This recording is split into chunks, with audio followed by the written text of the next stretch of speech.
Good evening, everybody, and welcome to an event which aims at answering a question larger than life. What's at the other end of a black hole?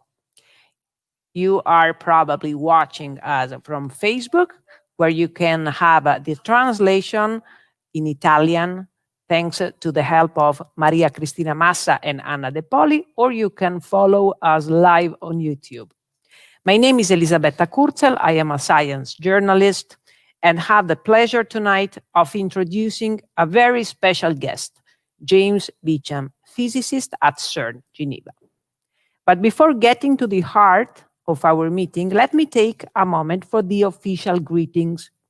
MUSE and IPSA are the institutions which wanted for this 2020 European Researchers' Night, a special event with a very special guest.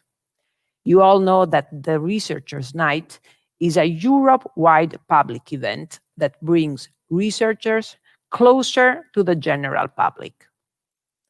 In order to enjoy the event, you do not need to be a specialist nor to have a scientific background. And James Beacham, the speaker of tonight, is a great scientist and a great disseminator, capable of inspiring all of us with his studies and his reflection.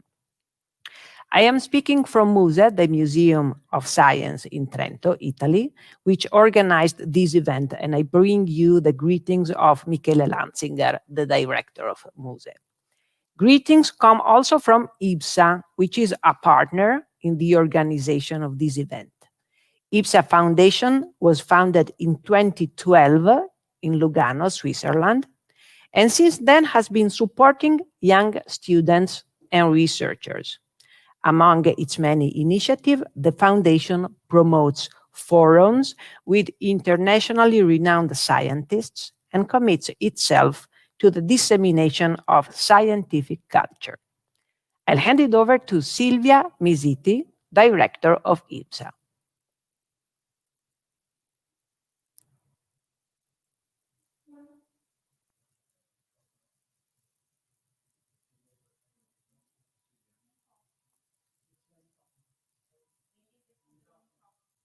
Devo? Sorry? Oh, maybe it was Silvia, now we can hear you. Okay, thank you. so I can start again. So sorry for the inconvenience. I would like to thank Elizabeth for the nice introduction and good evening to everyone. And thanks to be here in this virtual way here. Thanks to the Museum of Science of Trento for our active partnership and for the organization of today. Along with Sarah, Claudia, and Electra of my team for the great job done. As Elizabeth said, education, supporting research, and scientific dissemination are at the heart of the activities of our foundation, which is committed to promoting the culture of frontier science, but also encouraging a greater awareness of issues related to people's health and well-being. We are very happy to take part in the Notte dei Ricercatori with an international guest as James Beacham, who has become one of the IPSA Foundation's favorite testimonials, in addition to be a good friend of us. So good vision and have a nice weekend to everybody. Thank you very much, Dr. Misiti. And now let's start. It's time to introduce you to our special guest, James Beacham. A particle physicist, Dr. James Beacham searches for answers to the biggest open questions of physics using the largest experiment ever, the Large Hadron Collider at Cern. He hunts for dark matter, gravitons, quantum black holes, and dark photons as a member of the Atlas collaboration, one of the teams that discovered the Higgs boson in 2012. In addition to his research, he is a frequent speaker at events on science, technology, digital culture, futurism, and art, organized worldwide by such bodies as the American Museum of Natural History, the Royal Institution, the Guggenheim Bilbao, and the BBC. His TED Talk, How We Explored Unanswered Questions in Physics, has been viewed more than 1.5 million times. He regularly appears on podcasts, on radio shows, and in documentaries, and has been featured in the New York Times, Wired, and Gizmodo. Beacham trained as a filmmaker before becoming a physicist, and regularly collaborates with artists. In 2015, he launched X-Noise Cern, a project exploring the connection between particle physics and experimental music and film. Please remember that after his presentation, all participants are welcome with their questions. If you want to make a comment or ask a question, don't miss this opportunity to talk to one of the brightest scientists of today. Just post a comment and I will read it for you. So, Dr. Beacham, the floor is yours. Thank you to everyone. So first of all, can you verify that you can hear me? Yes, we can. Very Fantastic. well. Okay, so yeah, thanks again to everyone at Museo Trento. I wish we could all be there in person. And I know that sometime in the future, we will be able to be there all in person. And thanks again to the people at IBSA. Always fantastic to work with them. They somehow come up with the most inventive events that I've ever participated in. So, and all of this is preamble to the real question that I want to come here to ask you, which is, what's at the other end of a black hole? My friend Melody asked me this question when I was 8 years old. I usually had good answers for science questions. I was sort of a library guy, but this time I had no idea what to say. The question was scary. I grew up in southern Utah, in the western part of the United States, and this is the home of red rocks, hot, dry summer nights, and clear, beautiful skies. And these are perfect conditions for stargazing. And as a kid, Melody and I would bicycle out of town to get away from the lights of the city. And we would stare up at the stars and we would ask each other questions about the universe. How big is the Earth? What's the sun made of? Why do galaxies spin around? How far away is the edge of the universe? What's inside a black hole? When she asked me that one, I stopped, I paused, and I thought about it. And finally I said, I don't know. And Melody said, some of my ancestors thought that the first people came out of a hole in the ground that opened up after a big rainstorm. Maybe there are like aliens inside a black hole. We stared up at the vast, dark cosmos. Yeah, but a black hole is a place where there's so much gravity that everything that goes in gets totally crushed, I said. Black holes suck in entire stars sometimes. I don't think aliens could be in there and still be alive. Melody was an indigenous Native American from a local tribe. I don't remember if she was Paiute or Navajo, and kids at school would often make fun of Melody, calling her nasty names.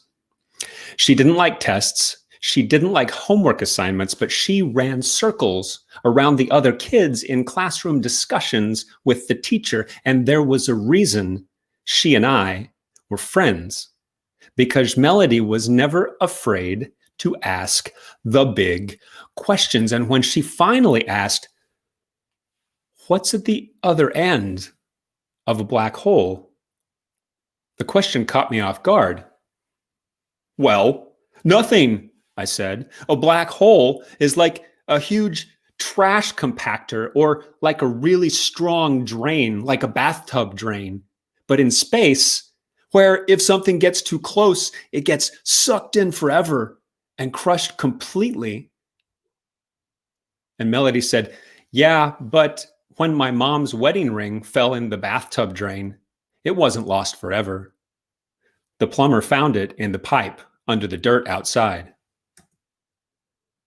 We stared up at the stars, sparkling like jewels, and finally I said, well, I don't know what's at the other end of a black hole, but I know for sure that if I fell into one, I definitely try to crawl out. And Melody said, but you couldn't. Nothing can crawl out of a black hole. And we were silent for a long time. And finally I said, wow, black hole sounds terrible and really lonely. And even though there was really no danger of 8-year-old me falling into a black hole, the fact that black holes even exist is a terrifying prospect. An enormous cosmic vortex sucking in entire stars and crushing them into oblivion. Why do black holes even exist? But we're getting ahead of ourselves. Before we go too much further, we need to answer one very important question. What is a black hole, really? If you're watching this from home, chances are you're sitting on a chair or a sofa or standing at a table, and no matter where you are, no matter your gender or your skin color, you all have one very important thing in common. You're not currently floating around your room. Why are you not floating? Because of gravity, of course. Gravity is the force of attraction between any two big objects like the sun and the earth, or between the earth and you. But gravity is not just any old force. Gravity does what it does because the presence of a large amount of stuff within a certain volume of space bends the fabric of space-time itself, causing one thing to fall into this bent space toward the other thing. A ship traveling through empty space is like a marble rolling along a rubber sheet. The marble always travels in a straight line from its own perspective. But if we put a bowling ball on the sheet, from an external perspective, the straight line path of the marble is bent as the marble falls toward the bowling ball. Gold is about 14 times denser than a bowling ball. So if we put a bowling ball sized chunk of gold there instead, the marble's path is bent even more severely. And if we finally put something so incredibly dense there, the bending will be so great that if it gets too close, the marble would never be able to get out, and your spaceship, no matter how ferociously you fired its rockets, could not escape. And this is a black hole. For example, our sun deforms space to a certain degree, and therefore the Earth is falling toward the sun. A neutron star is much denser, and it's much more compact. Therefore, something that gets too close will be pulled even more. And a black hole is the end. And this is what a black hole is. The center of a black hole is a mystery. But according to the mathematics of gravity, there should be a huge amount of stuff packed into a one-dimensional point of infinitely small volume and of infinitely curved space-time. And this is a singularity, and it's the place where the known laws of physics become meaningless. And a black hole is called black for a very good reason. Not only would it be impossible for you in your rocket ship to blast away from the black hole once you pass the point of no return, something we call the event horizon, but black holes bend space so radically that not even light, which travels at the fastest speed that anything can travel through space, can escape. But wait a minute. The clever ones amongst you are now asking, how is that possible? If you were standing on the sloping edge of a very steep sinkhole, or even if it were completely vertical and you were clinging to the side, as long as you have the right climbing gear, you could climb out. And in space, at the edge of a gravity sinkhole, even if we're very steep, of course light could still zoom away, right? Nope. But why not? It's because gravity in space is not exactly like a bent rubber sheet or like a sinkhole in the dirt like this one. Instead, a black hole in space is more like an unfathomably strong water drain where the water is the fabric of space itself. Imagine you're a fish in the water. The water is everything you know. The water is your background. And even if you swim close to a big drain, as long as you're strong enough, you can swim away from the danger. But if you get too close, the water itself is moving faster than you can possibly swim. And even if you swim at your fastest possible speed, you will be carried into the drain. This is what happens with a black hole in space. If you're far away from a black hole, space doesn't move in any perceptible way. But as you get closer, the extreme gravity starts to bend space, starts to suck in space itself, and space moves inexorably toward the center of the black hole. But as long as you stay far enough away, and as long as you have a sufficiently powerful spaceship, you could still blast away from the black hole. But like I said, there's this very important point of no return called the event horizon. Because the event horizon is the point at which space is being sucked into the black hole at the speed of light. And no spaceship, no matter how powerful, can move at the speed of light. And the most alarming part of all is the fact that inside the event horizon, space is being sucked into the center of the black hole faster than the speed of light. This means that inside the event horizon of a black hole, no matter how powerful your spaceship, no matter how fast you tried to zoom away, your trajectory would be directly into the center of the black hole, just like the fish trying to swim in one direction in water that's moving faster in the other direction. And if space is moving faster than light inside the event horizon of a black hole, this means that not even light itself can escape from a black hole. Black holes are empty, dark voids in space that completely suck in anything that gets too close to them. And they're all over the universe. But wait a minute. If black holes are completely dark, then how do we know they exist?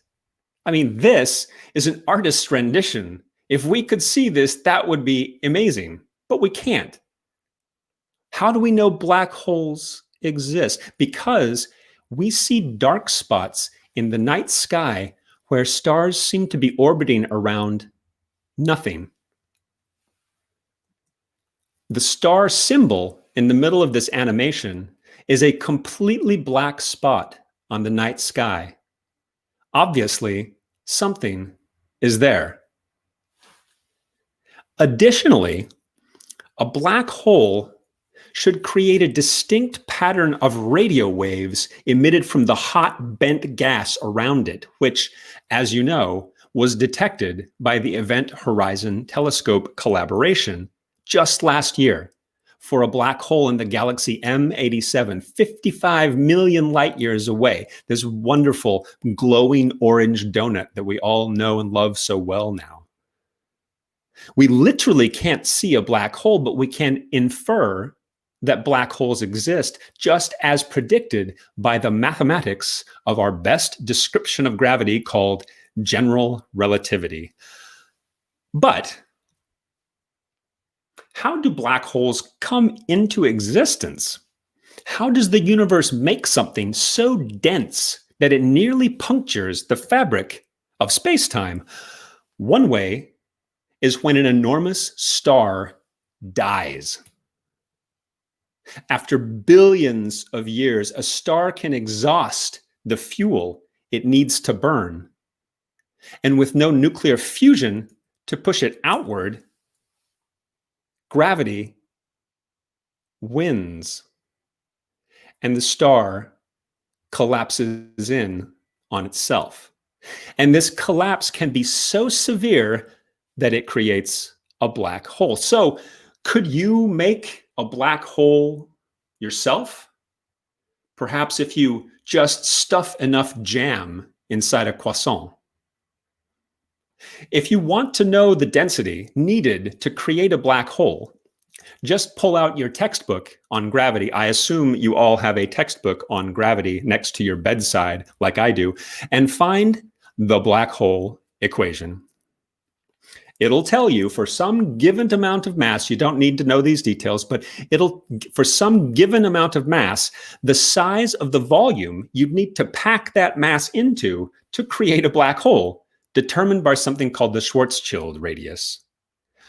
For example, to make a black hole out of the Earth, you'd need to pack the entirety of its mass into a sphere a little bigger than approximately 1 centimeter across.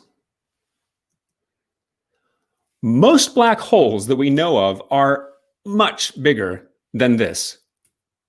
In the center of our galaxy, the Milky Way, sits a black hole with a diameter about 1/3 of the distance from the Earth to the Sun, but with a mass 4 million times that of the Sun. But there are much bigger black holes than that in other galaxies, with masses tens of billions of times that of the Sun, packed into volumes much larger than our solar system. So are big black holes the only kind? If what I said is true, that a black hole happens when you take a given amount of mass and compress it into a certain size, can there be smaller black holes? In principle, yes. A few years ago, some astronomers suggested the existence of a 9th planet in our solar system, helpfully named Planet 9, with an orbit far larger than that of Neptune, to explain the unexpected behavior of some objects far, far away from the Sun. The problem, detailed studies have observed precisely 0 Planet 9s. But Planet 9 could actually be a black hole about the size of an apple, but with a mass 5 times that of Earth. Such a small black hole could have been created in the ultra-hot and dense conditions just after the Big Bang and had been floating around the universe for billions of years to finally become stuck in our solar system. This is all conjecture at this point. But if Planet 9 exists, and if it's actually an apple-sized primordial black hole, it could provide us with a possible way to study a black hole up close, because black holes aren't just fascinating curiosities that are fun to wonder about. Black holes could be the best way we could ever hope to shed light on one of the most puzzling and frustrating mysteries of science. In physics, we have 2 fantastically good theoretical models that have withstood essentially all of our experimental tests. One is called general relativity, which describes how gravity works on very large scales, and the other is called quantum mechanics, which governs the world of the very small. Each of these by itself ranks among the most impressive intellectual achievements of humankind. But there's a problem. They can't both be right, as currently understood. When we try to put these two separate theories together, everything breaks. We get nonsense answers like infinite energies or probabilities greater than one. When this happens, this is the universe's way of telling us to look closer. And the place where these two theories collide in nature is a black hole.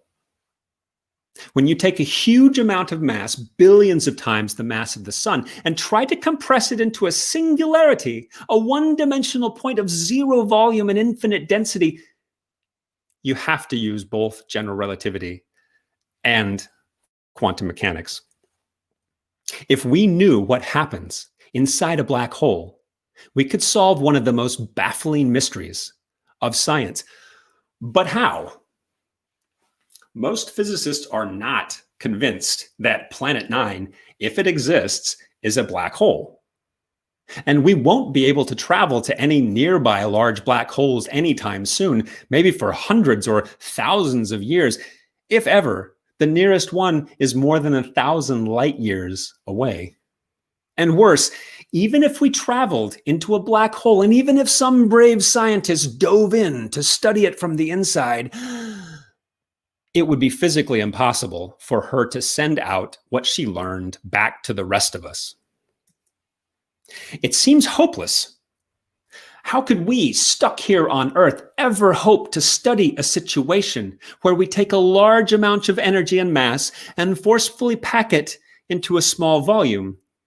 Well, my colleagues and I create conditions like this all the time at the Large Hadron Collider at Cern.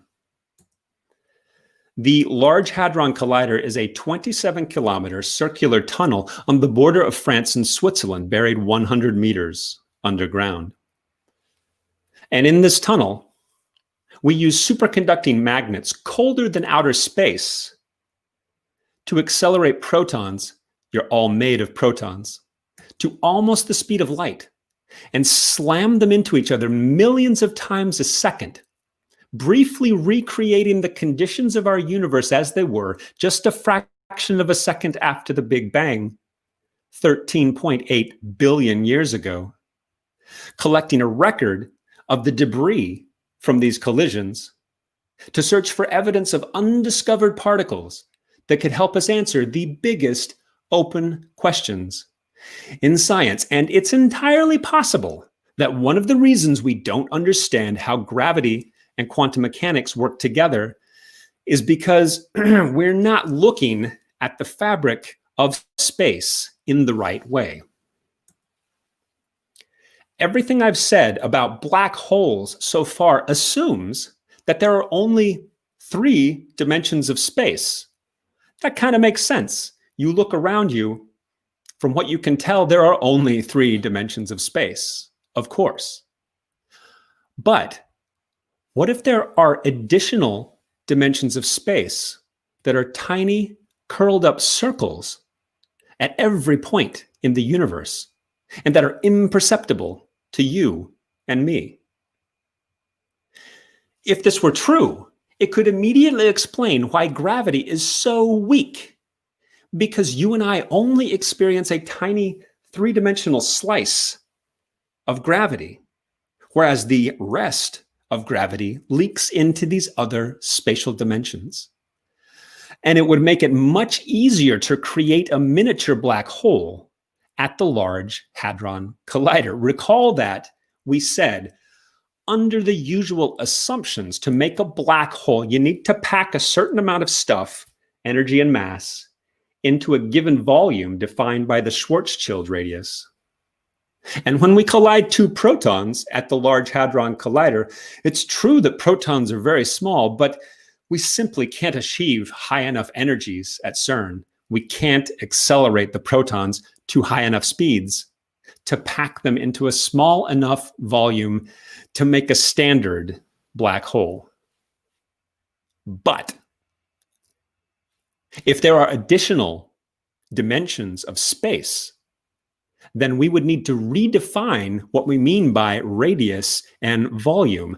A radius in 3 dimensions is not exactly the same as a radius in 4, 5, 6 or more dimensions. Thus, if there are additional dimensions of space, it's indeed possible that we could potentially create microscopic black holes when we collide protons at the Large Hadron Collider. And these tiny black holes would snap briefly into existence, vibrate into extraspatial dimensions, and then snap back into our 3D world and decay in a spectacular spray of particles that would hit our detectors with a particular pattern, which might look something like this. And this is a mock-up of my experiment that I work on at Cern called the Atlas experiment. However, my colleagues and I have been colliding protons and taking data at the Large Hadron Collider for 10 years now, and so far, we see no evidence of these extra dimensions, no evidence of miniature black holes.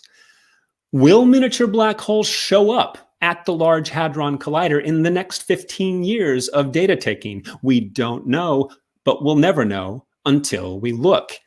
Will tiny black holes show up at the next generation of collider, 4 times as long and 7 times as energetic as the Large Hadron Collider? We'll never know unless we look. Will they show up at a collider stretching around the moon? We'll never know unless we look. But how high do we need to go? Whether or not there are additional dimensions of space, if we really want to do it right, if we really want to understand how black holes work, we'd need to go big, really big. We'd need to achieve something called the Planck energy. And this is the energy at which gravity and quantum mechanics must have something to do with each other. If we were to collide particles at the Planck energy, everything would be revealed. We'd understand everything about gravity, quantum mechanics, dark matter, the Higgs boson, the nature of time, and yes, finally, black holes.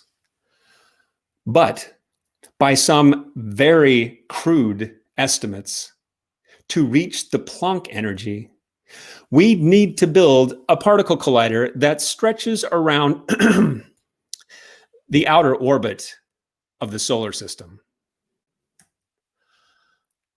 Clearly, we're going to need some major innovation to make this happen. And by the time our civilization had advanced to the point where we could build such an experiment, it's likely we'll have advanced enough to be able to travel directly to a black hole and study it up close.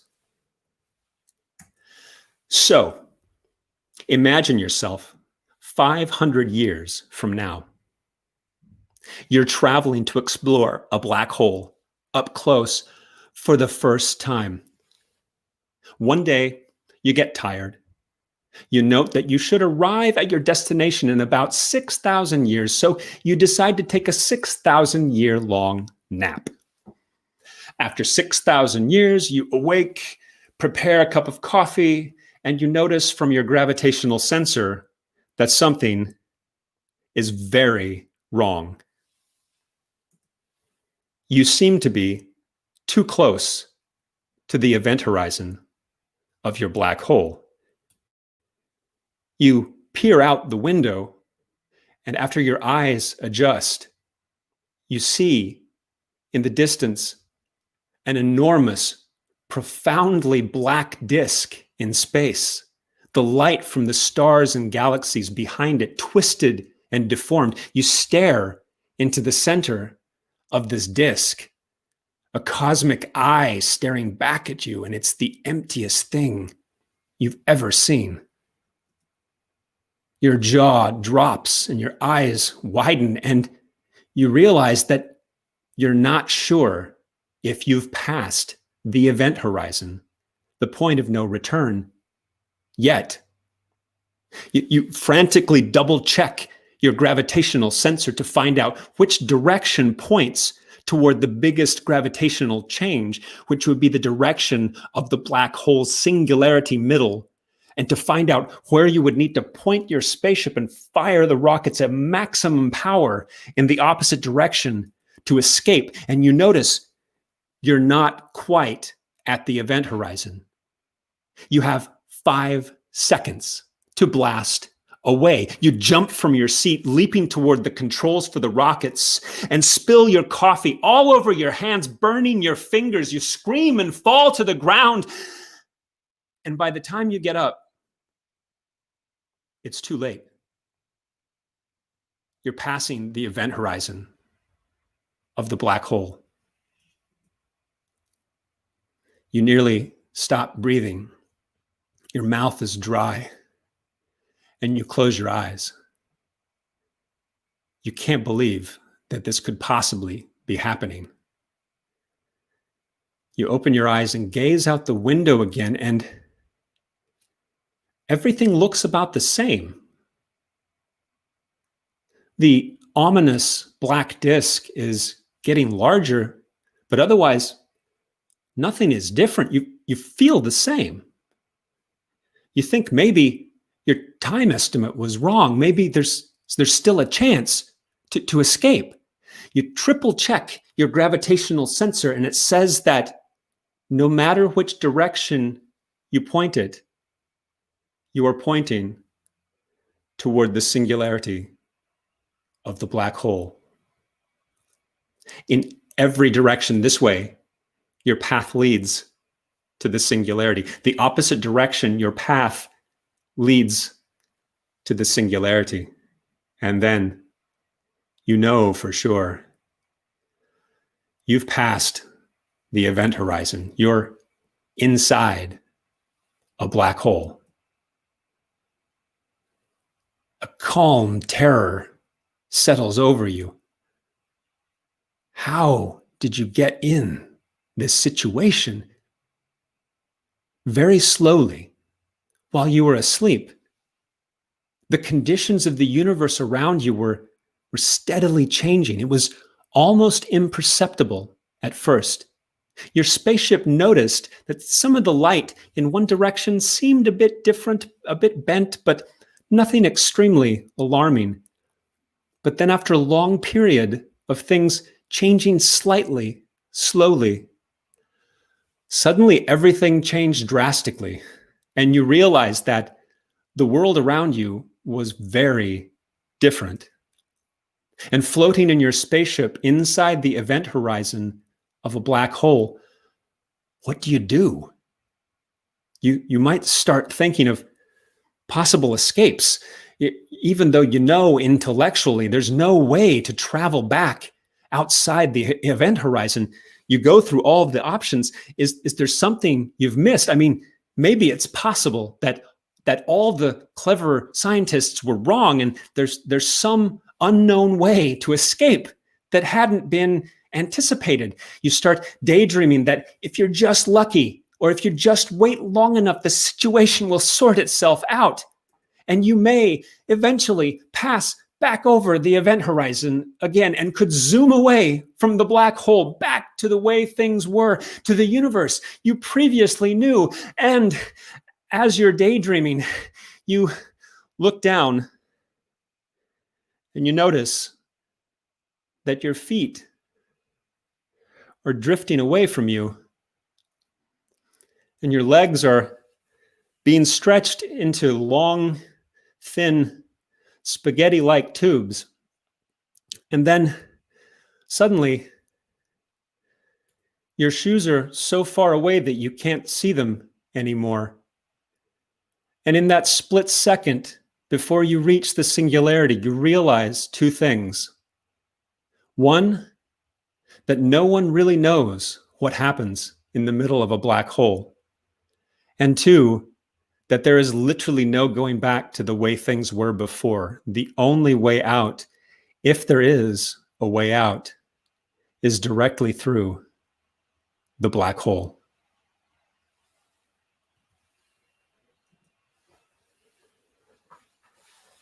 What's at the other end of a black hole? No one knows.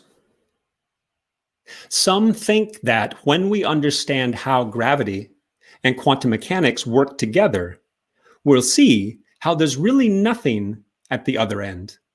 Nothing.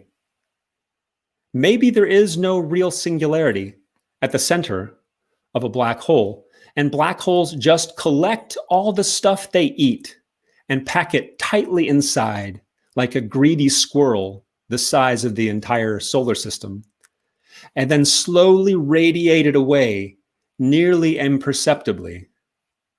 And after they run out of food, after about a trillion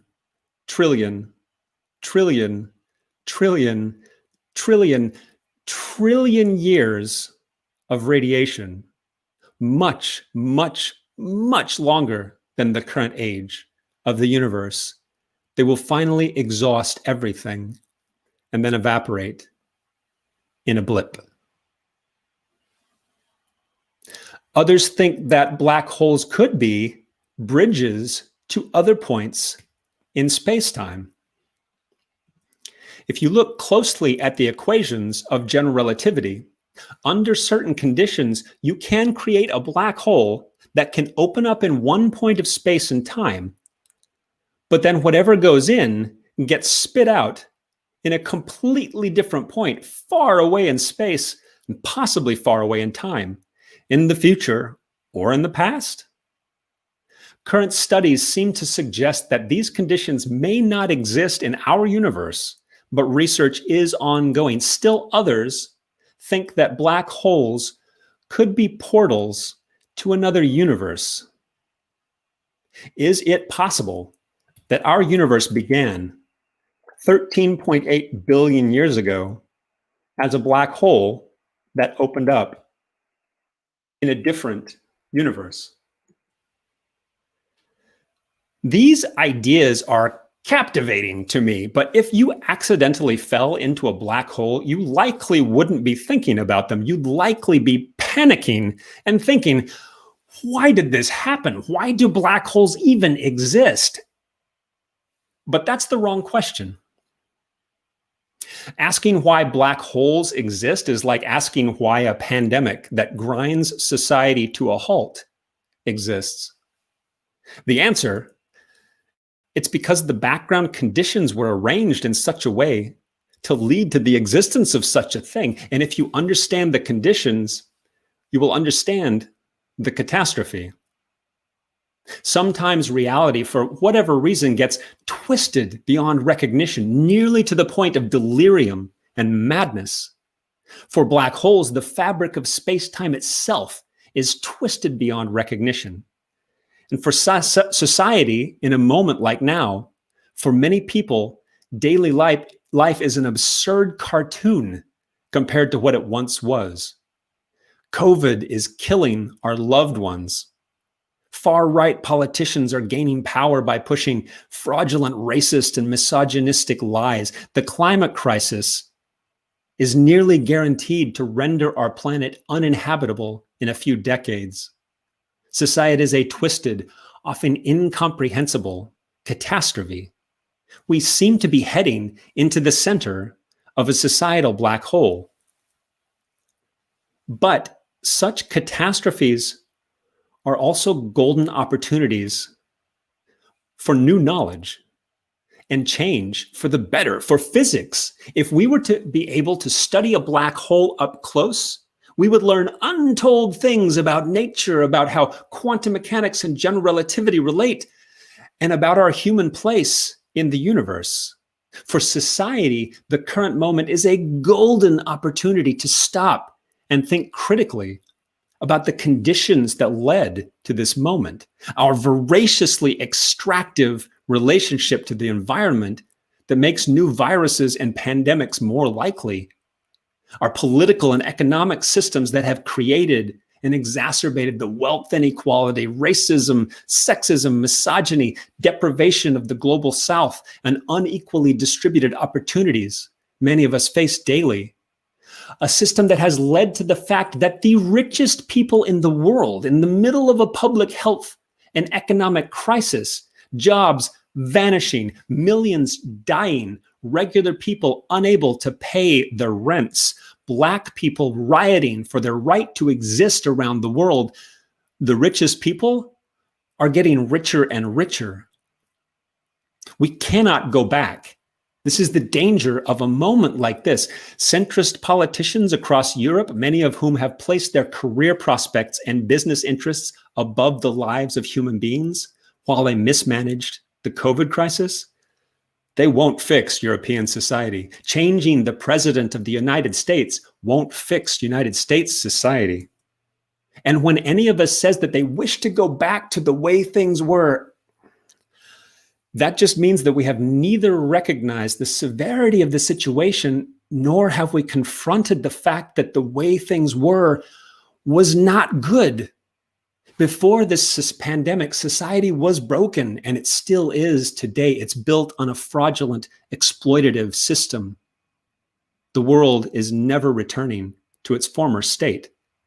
It's been unfathomably twisted, just like a black hole.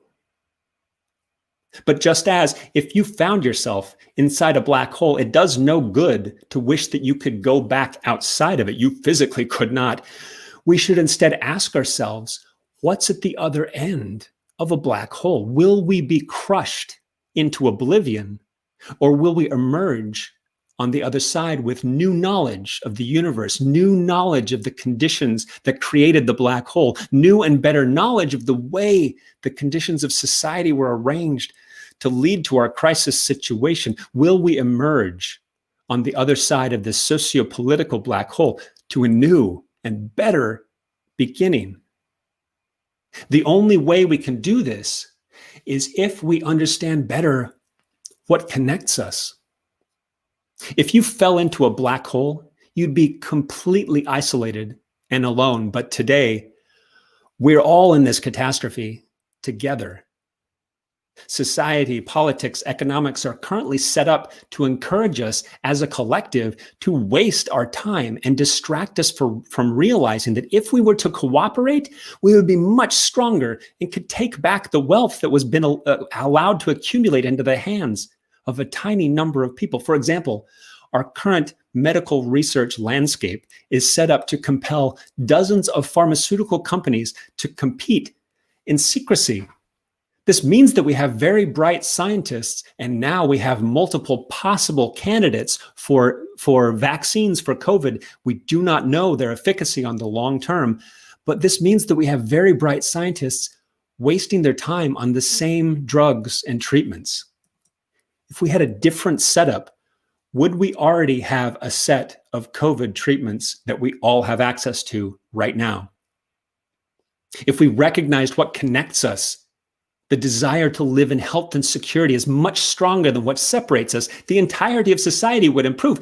And in physics, under the current conditions, only a relatively small percentage of humans are born into the right situation to even be able to consider pursuing physics research. What voices and perspectives are we missing? What if the little girl who will eventually have the insight that connects gravity and quantum mechanics currently lives with a family who has no possibility of ever sending her to university? Can we, as a society, find the courage to center what connects us and fix those things that separate us for the good of science? This is also true in your life and work. In this unique catastrophic situation, are you taking the opportunity to figure out what better connects you to others in your school, in your field, in your workplace? Collaborators, clients, customers, new positions, new markets, new people that can show you some new thing that you've never thought about studying, new jobs entirely, and new beginnings? Or are you still secretly thinking about and hoping for a time when everything will return to normal? There is no going back, and we shouldn't want that. We owe it to the least privileged amongst us, those who aren't lucky enough to join such an excellent event here at Musée Trento, to allow ourselves the bravery and courage of imagining a better way to construct society than the one that led to the current catastrophic situation. If we can't summon the courage to imagine and construct a better society, surely our society will be crushed into oblivion.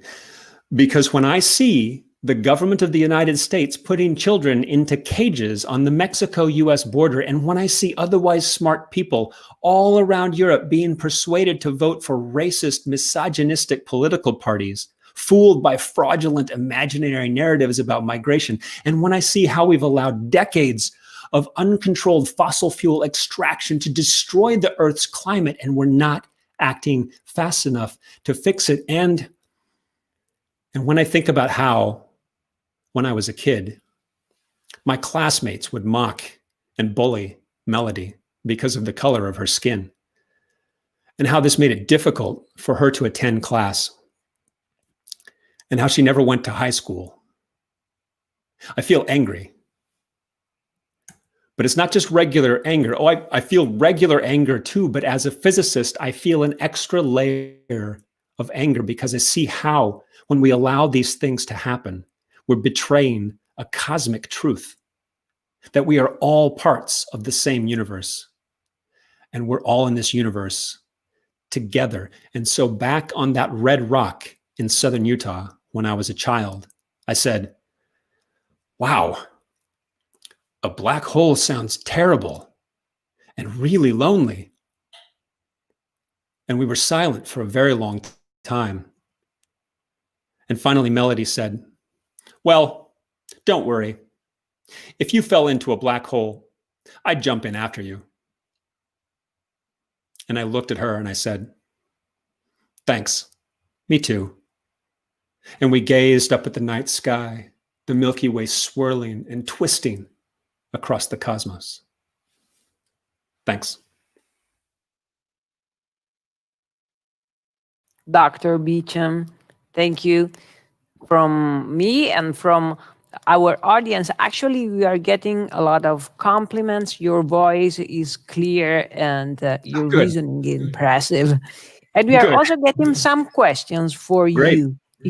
If you allow me, I will move on to them. So let's start. Gianfranco asks, is it possible to proceed faster than light inside event horizon? Does it mean that general relativity law is not valid inside that space? That is an excellent question. You can still hear me, yeah? Yeah, sure. Okay, good. That's an excellent question, and it's one of the most important open questions that we have. So if we were able to go inside of a black hole, this is one of the things that we would be able to test. But the answer about the suspicion of the answer is the following.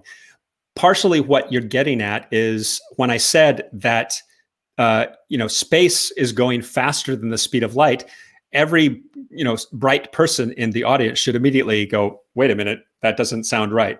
Because it does not sound right? What's the fastest that anything can possibly move in the universe? What we're told is the speed of light.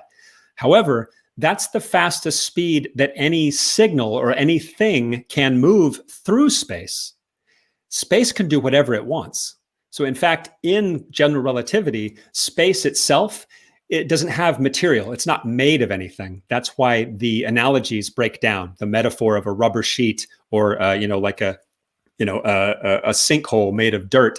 The analogy breaks down because in those analogies, there's stuff there. There's dirt particles or there's pieces of the rubber sheet. In actuality, in space, space isn't made of anything. But space, you can tell when the grid itself, sort of like the background grid, is moving. And that's what the sensation of gravity is in general relativity. So what's going faster than the speed of light is not a signal. It's not a spaceship. It's not even a photon. It's space itself. And that's okay. That doesn't violate anything in general relativity or physics. Thank you very much. Another question is about the Nobel Prizes. During the last years, 2 Nobel Prizes were awarded to astrophysics. The first one for the studies about the gravitational waves, and then for the ones about black holes. Are we living a golden age of astrophysics? I absolutely think we are living in a golden age of physics. And I think that this is a wonderful time for anyone who is thinking about getting into physics. Maybe they're trying to decide what to study. Now is a great time. Basically, there's never been a better time to be a fundamental physicist studying these things, whether astrophysics, galaxies and astronomy and, black hole photos, this glowing orange donut, or particle physics like what I do, because they're all connected, right? Because there's so many open questions that we have, questions that we know have to have answers, but we don't know where to go to answer those questions. So right now is a perfect time to get into particle physics or astrophysics because of exactly what you're saying. We end up having these wonderful steps forward, but very often the step forward just opens up a bunch of other questions that we don't know the answer to. And so I definitely think we're living in a golden age of astronomy, but in astrophysics, but not just astrophysics, physics in general, because the gravitational wave discovery was fantastic. And of course, one of the gravitational waves that we can detect is when two black holes collide. That's amazing, right? I mean, that was theorized a long time ago. And the fact that we've actually seen or, heard in a way, evidence of that is just a wonderful place to be. Yeah. So it's definitely a golden age of astrophysics right now, but also of particle physics, because again, the other thing about the Large Hadron Collider, again, these kind of things are connected, right? Something you learn in an astronomy experiment is connected to what we learn in a particle physics experiment. Dark matter, black holes, neutrinos, things like this, and the answers all connect to each other. And so wherever you end up doing some studying or whatever you're interested in, these things will all be connected to each other. But on the particle physics side, what I do, it's also really fascinating because the Large Hadron Collider, we discovered this thing called the Higgs boson in 2012, but so far we haven't discovered anything else in the sense of something new. But what we have done is we've ruled out a very large number of possibilities. And as you know, in the history of science, when you have a null result, when you have the lack of a discovery, this in fact can be the thing that you need to spur you on to where the big discovery will be hiding. So that being said, we've also only taken about 5% of all of the data that we will take in the future at the Large Hadron Collider. So it's premature to say that, that we've discovered everything at the Large Hadron Collider. We're just getting started. So right now is a golden age, not just of astrophysics, but of physics in general. Thank you, Dr. Beacham. May I remind you that we have an Italian translation. I'm telling you that because you are speaking much faster. And so if you can slow down just a little bit, it will be of help. And a comment from Saveria: I would like to share this extraordinary event with my students. So your thoughts and your knowledge, not only in science, but also your positions are very welcome to many people of different types, I guess.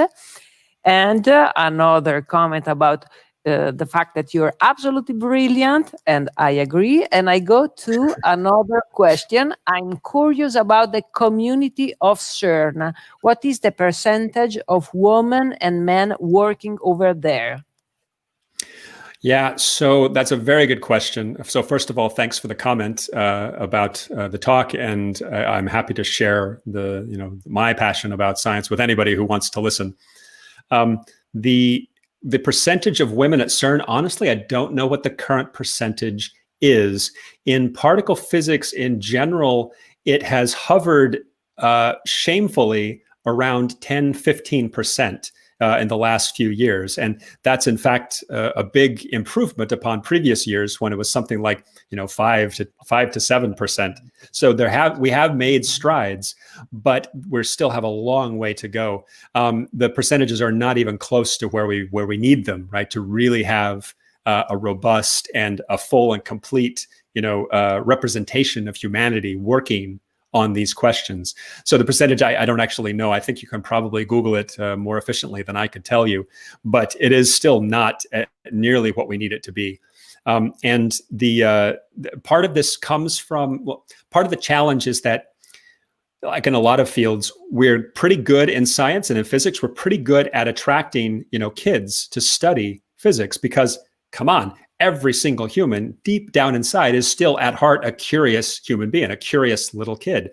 So everyone, everyone in a decent percentage will be attracted to physics at the early stages. The part we're really bad at is as you get higher up in the hierarchy, as the more senior positions, there are fewer and fewer women in charge of things. There are some notable exceptions. For example, for Italy, I don't have to tell you, Fabiola Gianotti, right, is the director general of Cern for quite some time now. So we have prominent examples, but you look over all universities and over all senior positions in particle physics, and we do very, very poorly. There's a lot of reasons. We could talk for a very long time about why that is and ways that we need to address this. But that's the state of things right now. We're working on it. We need better ideas and better policies, though. It's true. Thank you very much. Another question. Our audience is quite active, and I love it.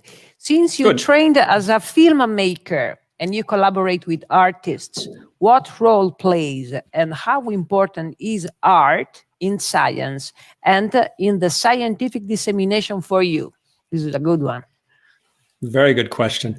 So to me, art and science are not really too dissimilar, but not in a trivial way, if that makes sense. What I mean is that, to me, art and science are really two different modes of human inquiry, right? To me, they're two different ways by which humans ask and sometimes answer questions about the world around us, right?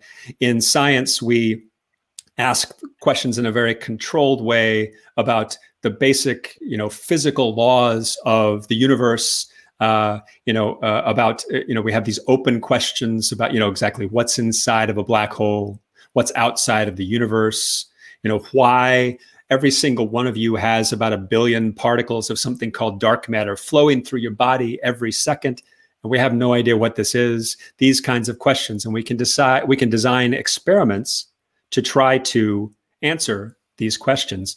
And in art, what you're doing is you are instead sometimes asking questions that are not even really so well defined, but they're more about the more about the emotional or psychological or political or social rules around us that govern the way that we act. And if you think about that, that's similar to what's going on in, say, physics, because particle physics in science is asking questions about the basic laws that govern everything around us physically.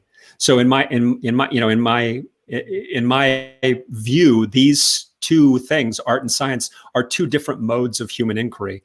Obviously, the methods can be very, very different, right? And the way that we judge the outcome is very, very different. I mean, for example, I would hate it if the entire artistic community got together and said, we wrote a paper and we have decided this is the only one valid way to appreciate a Botticelli.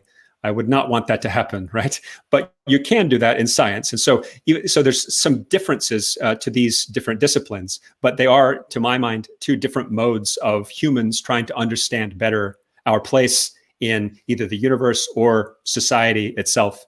And the places where they kind of intersect, that I think is really interesting. That to me, so the types of projects that I like to do are ones where a science-minded artist and then maybe an artist-minded scientist, they get a chance to come together with their different backgrounds and think about some idea in a new way, and hopefully open up a new space where new artistic and maybe scientific ideas can flow in. So that's the sort of short version, maybe not so short. That's the short version of why art and science are interesting to me. Thank you very much. Another question, and I am translating it from Italian. If you want, of course, you can post your questions in Italian, and I will try to translate them. If you were able to generate a very small black hole at LHC, what could be its gravitational? How strong would its gravitational attraction would be? That is a very, very good question. And it's, of course, a question that anyone should ask themselves when we start talking about making miniature black holes at the Large Hadron Collider, because obviously you don't want to make a gigantic black hole to suck in the Earth. That would be a very, very bad idea.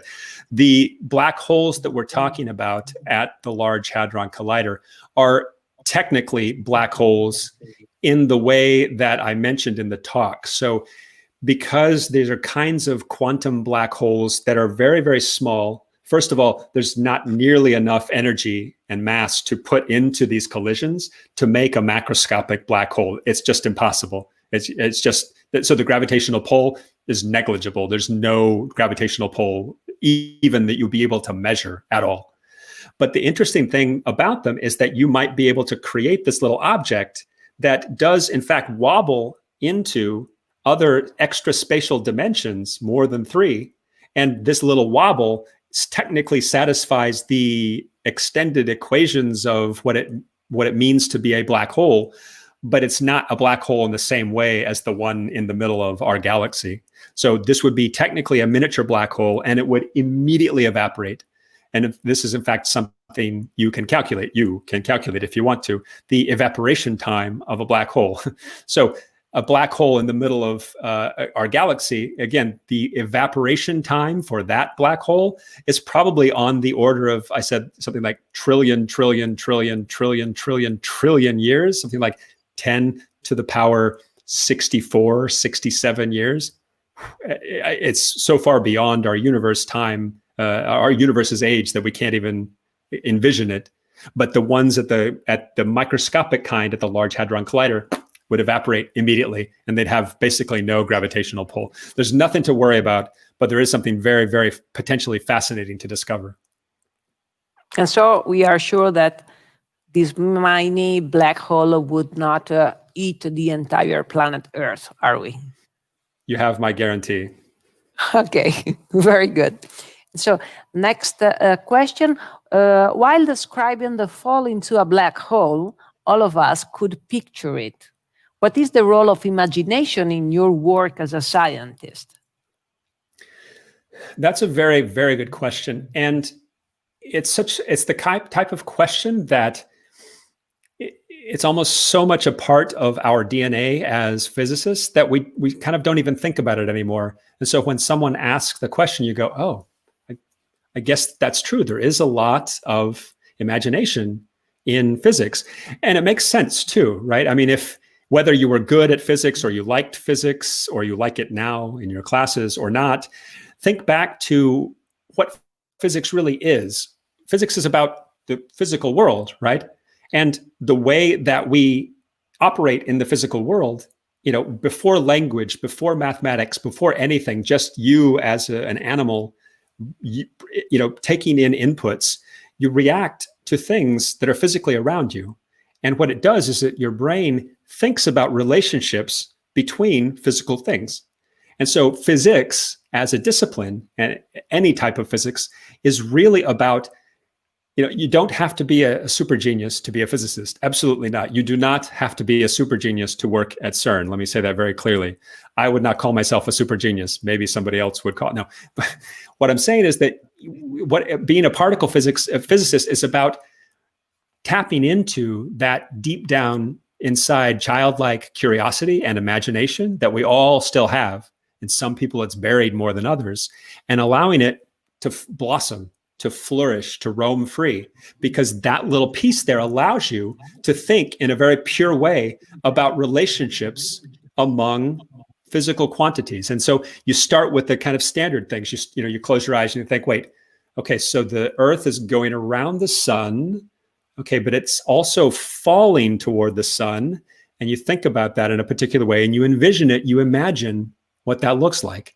And then that allows you to then take the next step. Okay, what about gravity as instead of the Earth and the sun having like a rubber band between them and going around, instead, what about the sun is making a hole in space, and the Earth is falling toward it all the time, this is absolutely necessary to do what we do. You cannot be a physicist without having a necessarily exercised imagination. But that's the key point.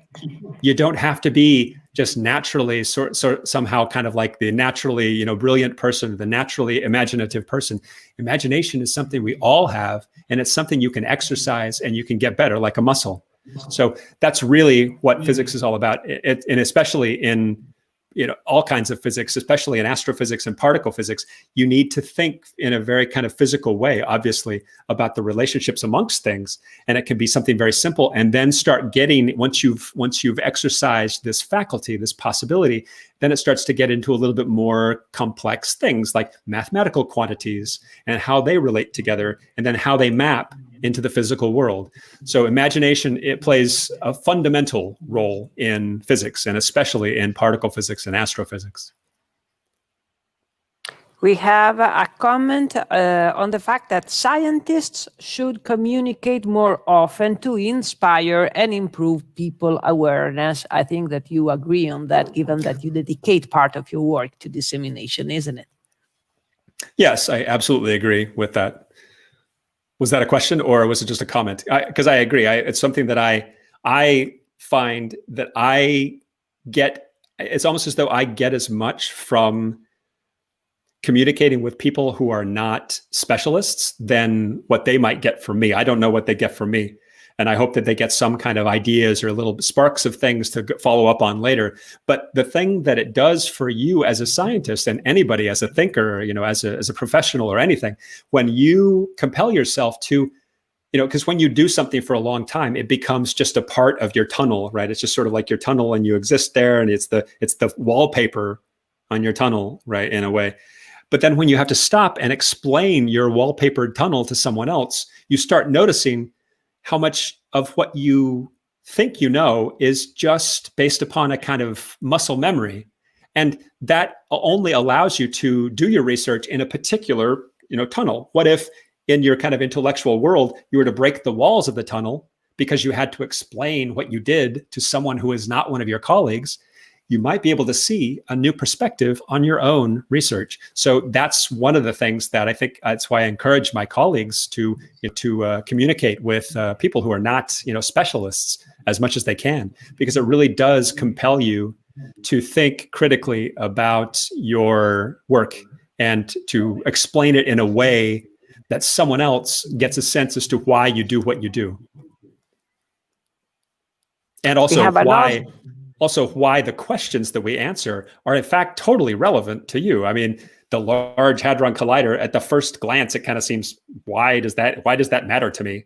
But then if you think about it, and maybe you get a chance to talk to somebody who does the research, you start realizing, the questions they're asking are very similar to the questions that I ask myself as any human asks themselves, like, why are we here? How does everything work around us? And where are we going? Those are the types of questions that we ask. And I think that many people are fascinated by science and its communication. We have Juliana, who I think is a teacher, because she writes, I went with my students for 3 times at Cern, and we were very, very lucky. Okay, and thank you, Juliana, for your comment. Another question from Gianfranco. Do you think that science could help society to rediscover a collective ethic? Or could science be the reason why society lost a collective ethic? This is a very good question, Gianfranco. And it's something that I think about a lot, in fact. My first answer to the first part of the question would be, I hope so. Because one of the things that I feel that we have lost, I think you kind of got the point from the very last part of the talk. One of the things that I think that we have lost is the sense that collaboration is much, much stronger than someone working in a vacuum by themselves. And I think that because of the the predominant sociopolitical system that we have around the world, it encourages us all to think as though it's kind of every person for themselves, right? This happens in business. This happens sometimes in schools. It happens in social media, all these kinds of things. And that's, sometimes that's of course true, but we're a society. I mean, society is about society. It's about social things. And so, this part of recognizing that our duty, our highest possible duty, is not just to ourselves, not just me, it's to the community of everyone. Is something that I think that we've unfortunately lost, and I would love for science to be able to not necessarily show. I mean, I don't think you can ever prove. There's no way to prove that taking care of each other in communities is objectively the best thing to do. That's not what I'm saying. What I'm saying is that in science, we recognize over and over and over and over that the best possible discoveries are the ones that are made when diverse groups of people from different perspectives come together to work and bring new perspectives to an idea or an open question that allows us to recognize, to see that question in a new way and to hopefully solve it and to move forward to the next one. So if you were able to take that as part of the lesson of science and somehow port that over to society and also in general to an ethical framework, I think that would be fantastic. Again, I think that, at certain times, it's okay to, think about yourself. You have to, of course, build your own career and those kinds of things. But at the end of the day, the things that we've lost and arguably the biggest problems that we face in society are because we have been convinced that we are supposed to all compete for these, for a tiny bit of resources, these scraps that we're supposed to fight over, right? It makes no sense that we should have in such a rich society. It makes no sense that we should have anyone losing their job or losing their house or losing their life in a pandemic like this because they don't have money to pay their rent or to pay for healthcare in the United States, for example, when at the same time, Elon Musk doubled his wealth. That makes no sense at all. And we see these things in the news and, sort of our reaction for a lot of people is wow, that's a rich guy. The reaction instead should be, how did we allow our society to get into this mess? That's crazy. So again, this sort of ethical framework, I would hope we would be able to take from big, collaborative, open scientific exploits like Cern, the International Space Station, things like that. Thank you, Dr. Beacham. We have the time for a very last question. You suggest that there are so many huge and fascinating things to discover that spending time with prejudices or obstacles is just nonsense. Do you think that teaching from an early school age this kind of reasoning could help in changing the world for the better? Again, my answer is I would hope so. This is one of my highest aspirations. One of my deepest desires would be to, from a very early age, inculcate or build in to every human the kind of defense against the cynicism of the outer world and these kind of to my mind, destructive influences of what we were talking about, the broader socio-political spectrum that says that we're all only out for ourselves and, everyone's trying to steal things from you and you have to beat someone else to win something yourself. And instead remind everybody that as you're a baby, you don't think those things. As you're growing up, you realize that cooperation, collaboration is much, much, much stronger than one person by themselves. And so that's one of my highest goals, my highest aspirations is to convince everyone that we should teach humans from a very early age to retain a defense against that cynicism. Because, the broader sociopolitical perspective is constantly, breaking that down and compels us to think that we need to operate solely for a very selfish perspective rather than a collaborative a collaborative approach. That's one of my deepest desires. And if someone has brilliant ideas as to how to do that, or especially if anybody out there is actually a teacher or a professor or a caregiver or anyone that's doing your best to remind your children, to remind the students, to remind anybody that this is what connects us, that the things that connect us are much, much stronger than the things that separate us. You have my absolute eternal thanks, and I applaud you, and please keep going, because you are the people that are going to help create and construct this better society that I spoke of in the talk. Thank you. And thank you very much, Dr. Beacham, for joining us and for presenting these your ideas, which were really fascinating. I thank you very much. Our time is over. Pleasure. It's my pleasure. Thank you. Thank you again.